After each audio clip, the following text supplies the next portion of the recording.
Hello, hello, ladies and gentlemen. This is your girl Mitzi, and this is Mitzi. Let's think about it. Today we are thinking about becoming visible.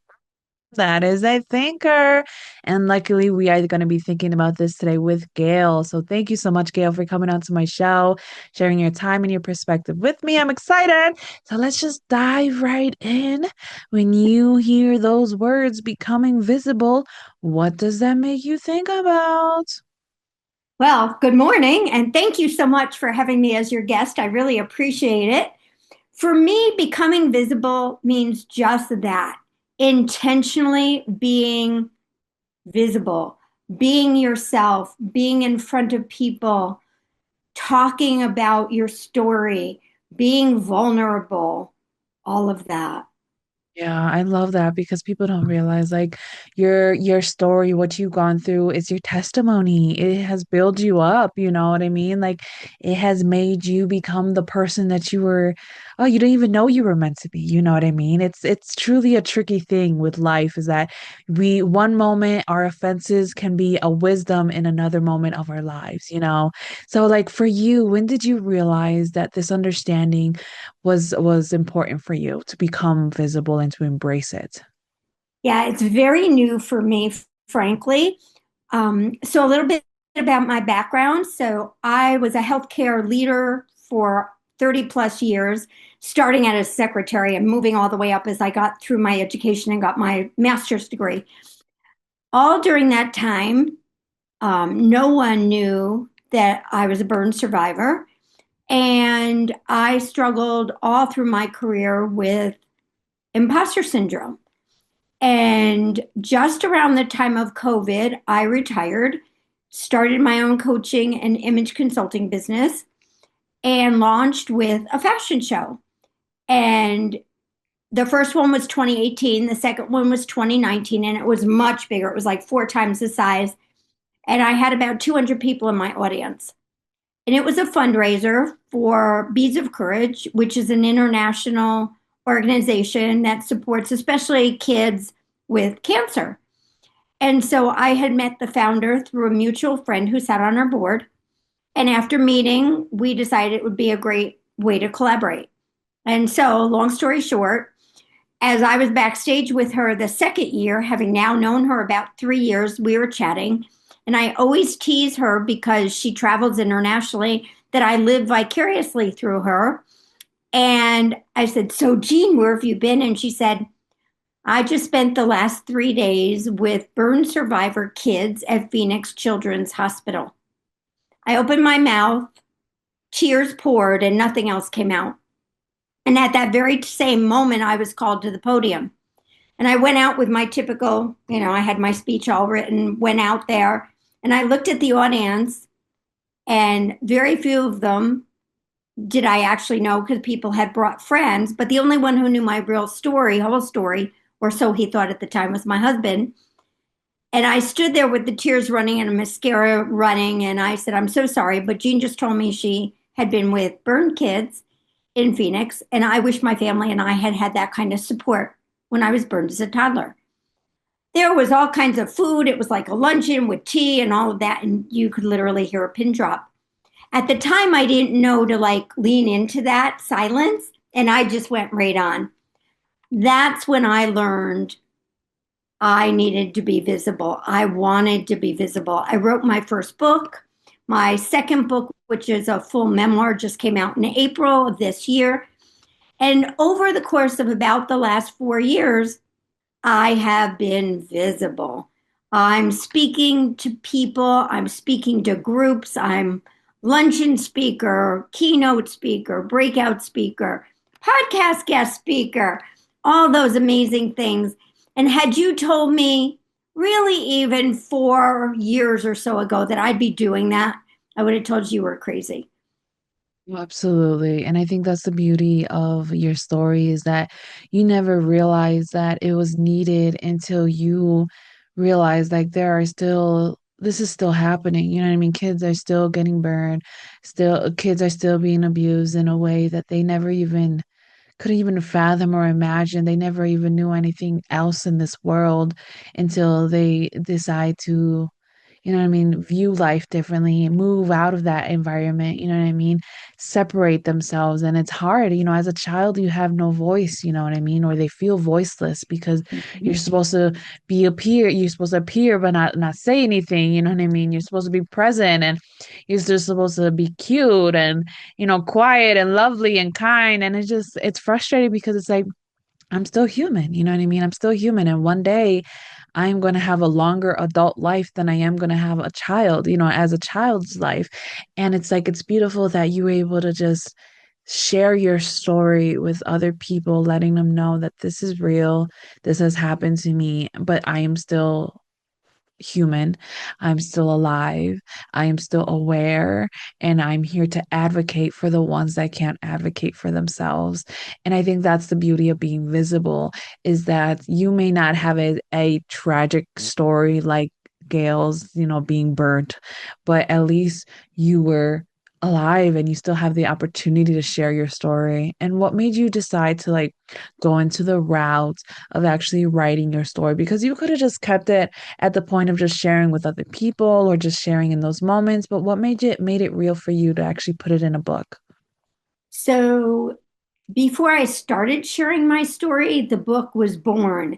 And I think, well, let me backtrack for a sec. So at that fashion show, there was a woman in the audience who is very well known here in Tucson, where I live. And she came up to me after the event and she gave me a big hug and she said, "We don't know each other, but I was very moved by what you said. And clearly you have a deeper, bigger story. I want to hear it." And I looked at her like she was nuts and I said, "I don't have a story, but I'm happy to hear yours." And so she said, "Let's go have coffee." Well, we wound up having many wines and lots of coffee. That was September 12th of 2019. And by Christmas, maybe early January, she had gotten my story out of me. And she said, "My daughter and I wrote a book because her daughter was born with a blood cancer and survived off of blood transfusions." And she said, "So we wrote a book for kids about getting stuck, needles stuck." And she's like, "Your story's so similar, but so different. You need to write a book." And I said, "Don't know how to do that, but thank you for the advice and the opinion." And I went back home and I noodled on it for a few days. My husband's a journalist, been a journalist his whole career. And I walked into his office one day and I said, "So how do you write a book?" And he looked at me kind of oddly and he said, "Just sit at the computer and just type. Don't think about chapters, titles, um, topics, just type." And I did. And then COVID hit and my business was not doing anything. And I picked up the computer and moved it into the living room and just kept on typing. And several months in, I printed out my manuscript and I brought it into my husband's office and I said, "Will you read this?" And he's like, "What's that?" I said, "That I think is my book." And he read it and he said, "I know I'm very close to this, but you're right. This is a book." And so I sent it back to the woman who encouraged me initially. And Kathy is her name. And she's like, "Gayle, this is amazing." So I reached out, and people who write books know that there's a catch 22 with writing. You can't get a publisher if you don't have an agent, and you can't get an agent if you don't have a publisher. So I tried to get an agent, I tried to get a publisher, and I was getting a lot of no thank yous. And I reached out to this one woman who owns a small publishing company, and she read my synopsis. And within 15 minutes, I got an email back, and she said, "My son was injured as a toddler. I have to publish your book."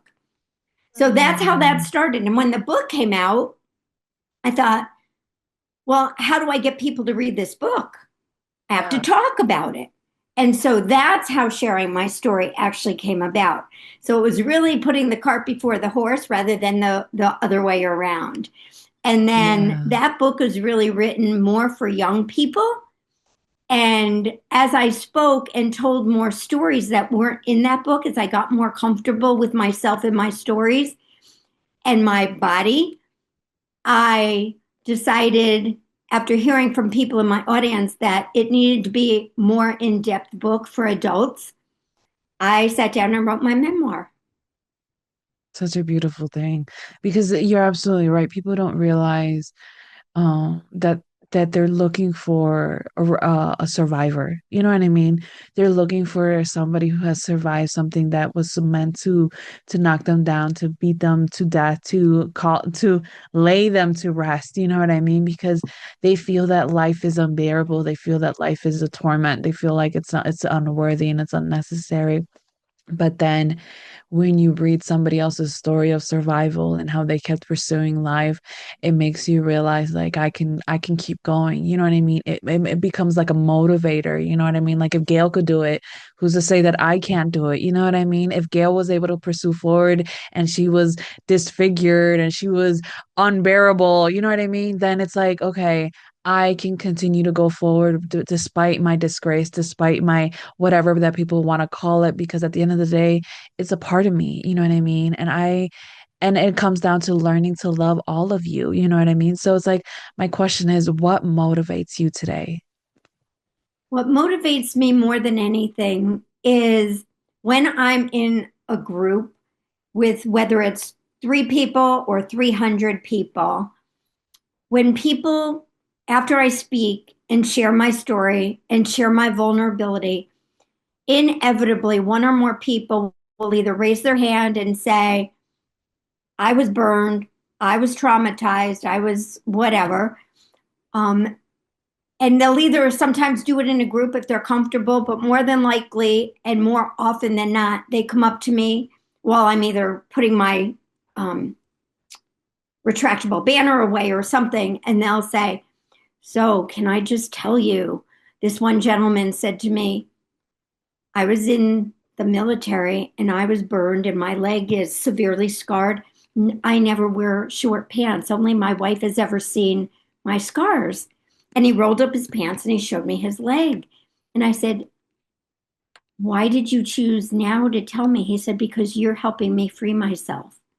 And the two of us just sat there and cried. It was Yeah, beautiful. yeah. I motivated him, I inspired him to be him, his full self, his authentic self, and share. And then he turned to the group and he said, I just told Gail I was burned. No one knew that about me before. And people in this room had known him a very long time. He was in Rotary and they meet every week, and there were tears all around the room.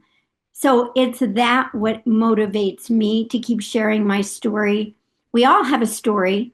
We've all been burned physically, emotionally. Divorce is trauma, burn is trauma. Child abuse, you referred to that earlier, that's trauma. We all deal with some sort of it and we hide it. We're embarrassed, we're ashamed by it, we're guilty.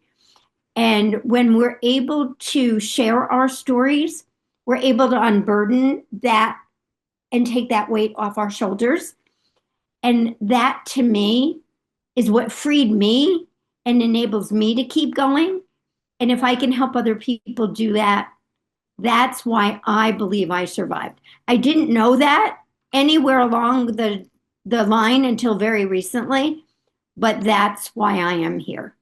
Oh, absolutely. And I love that because I don't think people realize like when you're in the storm, you don't realize that you're in the storm or you don't see the light on the other side, but it's like we have to like really see storms like water buffaloes. One things that people don't realize about water buffaloes is that they don't actually like water, you know what I mean? So they'll Yes. smell the storm coming, and instead of staying there standing in the storm, they will run towards the storm because they know if they run towards it, the amount of times that they're going to get wet is less than if they were to stay still. And so that by the time they're done, the storm has passed them and they pass the storm, they're already in a dry green like clear sky pastures, and they realize, oh, I'm okay and everything's fine.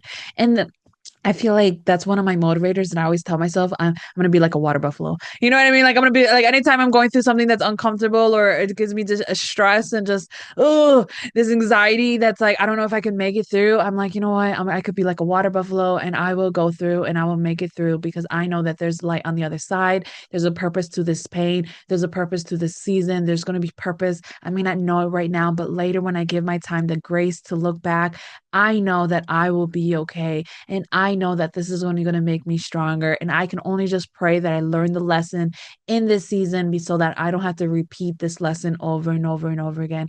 And I think that is something that I hold on to and that has helped me through all of my hardship in my life because it's like you can either go in that direction or you can go in the opposite direction and stand there and feel the storm and feel victimized and feel sad and feel burdened and then throw yourself a pity party, but realizing like that pity party doesn't get you anywhere. It literally like sinks you in and then you develop you don't even realize you're digging yourself in a hole instead of running out and becoming something greater and better. You know what I mean?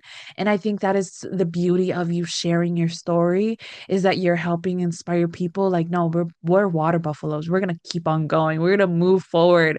You know what I mean? We're going to do something with this and we're going to make it beautiful. You know what I mean? It's like that one lullaby about making a cake and marking it and then Yes. giving it out. You know what I mean? It's like that. Like that's what we're doing. We're taking all of the ingredients that's pain and love and beauty and hurt and all of it together and we da da da, that's the beauty of a cake. And it's like I wish more people thought of their life in that manner because it truly becomes something so different and it sucks to know that time is catching up to a scale because I feel like we could keep talking about this and go down this rabbit hole in a whole new direction, but what can be some lasting words that you can leave us off with to keep on thinking? Well, I think a couple things come to thought. First of all, I think it's really important to recognize that we are not alone. Yeah. Regardless of what we are facing, trauma, a bad day, whatever it is, we tend to be in our bubble and in ourselves and think, no one's been through this before. This is the worst experience ever. And Yeah. that's not true. And there are other people going through similar things at the very same time, may not be identical, but they're painful in whatever way that pain is affecting us. And so I think it's very important, again, to remember that we are not alone. And when we share our stories, we are then credible and we hear back from other people that we're not alone, that they too have experienced what we're talking about. And so then we feel, what's the word I want? Um, Listened to, authenticated, right? And so that's really important. The other thing I want to just add to is when we go from victim to survivor, that's when we've moved the needle. That's when we're ready to admit to ourselves and to others what we've been through and that Yes. we've been able to overcome it. And that when we do that, when we're in the process of moving from victim to survivor, many times we can't do that alone. We need help. And it doesn't have to be mental health professionals. That's helpful, but there's still a stigma to that, unfortunately. That's another whole conversation. However, we don't necessarily need to do it alone. And so if we just talk to one other person, a good friend, a significant other, a, a religious person, a pastor, a rabbi, or whoever that is, that's how we move that needle. Because until we take it outside of ourselves, I don't think we're able to be whole and to totally move that needle. And what I'd love to leave your visitors with is this. We're in a really difficult climate right now, and that's not to be a political statement at all. It's a tough time for everyone. And so, because we don't know what you're going through when we see you, whether you're the cashier at the grocery store or the retail salesperson or someone we pass in the hall at work, and if we smile I've learned this smile is so contagious and It it is. can change someone's life, change someone's day. And what I coach my clients on is, especially when you're interviewing, because we get nervous when we do that, if we smile and we're even on the phone, a smile is something that transfers across the phone lines. People on Yeah. the other side can see it, hear it, feel it. And that's so important. Absolutely. I agree. I loved everything that you said. I just want to go back just to touch on it with it when you said sharing. Oh my goodness, yes, we need to share our stories. You need to find the right person. And if you happen to come across the wrong people, don't let that bring you down. Don't let that burden you. Don't let that turn you away from even ever sharing your story again. Just know that that's just one bad apple. Don't ruin your life for one bad apple in the bunch. Just know that that's just not your person. That's just not your audience. That's just not what the direction that you need to go. But just know that there's always somebody out there who's willing to hear, despite somebody that said that's not worth it. That's devaluing. Don't allow somebody else's self projections of their own intimidations, of their own fears to be laid on you and for you to think, oh, this is what I need to do now because so and so said it wasn't good enough. So I must not be good enough. My story must not be good enough. Like, no, no, no. You go forward, you move forward, and you keep trying until you find the right person. And like I said, like somebody told me before, a no is a gift. So take that no, take that rejection, and take that as a gift, knowing that that's one less person you got to worry about. There's trillions of people on this earth. I literally mean trillions to billions to trillions to millions and whatever infinity on. There's so many people on this earth, and we're going to get stuck on one person, two people, three people, five people who say no or who are against you. Don't let that be against you because you're going to find your community. You're going to find people who value your story. You're going to find people who realize, like, wow, that's relatable. Wow, I finally feel seen. Like you said, you realize that you're whole. You need that community to lift you up. So I value that 100%. And like you said, invite people into your life, invite people into your community, to you, to what you're trying to do, because we are not meant to live this life alone. And I know it is so easy to get in that isolation mindset because we live in a very independent culture movement that's like, oh, I can be independent. I don't need anybody. I can cut people off as soon as I see them or as soon as I don't like something. But you got to remember, we are not meant to live this life alone because as you go to the grocery store to get food, you still need somebody to pick the food. You still need somebody to stock the food. You still need somebody to pay you out. You don't need this. You still need somebody in this world because if you were really self-sufficient, go fly to a planet and live there all by yourself if you're so sufficient. You know what I mean? And then yes, to talk about smiling. Oh my goodness, how I value that and how I always held on to that because man, just a smile has saved me, has saved the other person. Like you don't know what somebody else is going through. Even a compliment. Like I'm a type of person that I will compliment somebody. I don't care if it's female, male, a dog. I literally was driving and I will scream out at a girl and be like, I love your outfit or I love your dog or you're working. You know what I mean? Just to see a smile on their face just because it's like something so simple as like a compliment can just lighten somebody's day in such a way that it brings them hope for humanity. And let's be honest, people need to know that there is actually hope for humanity. And that's what makes us human. Oh my goodness, human beings are amazing, but they're not amazing if you allow them to live in a mindset that was never really meant to be for you. So please, oh my goodness, how I enjoy this conversation with you, Gail, so much. So, ladies and gentlemen, if you enjoyed this conversation too, because how could you not? Right? How could you not? So, please go check out Gail. I have her website in the description. If you're listening on audio or if you're on YouTube, you'll find a description there. Or if you're on my website, go find her lovely photo, click on it, and boom, it goes straight to her website. So, you can find all the great content. So, you can find her books so that you can obviously continue on thinking. So, with that being said, bye.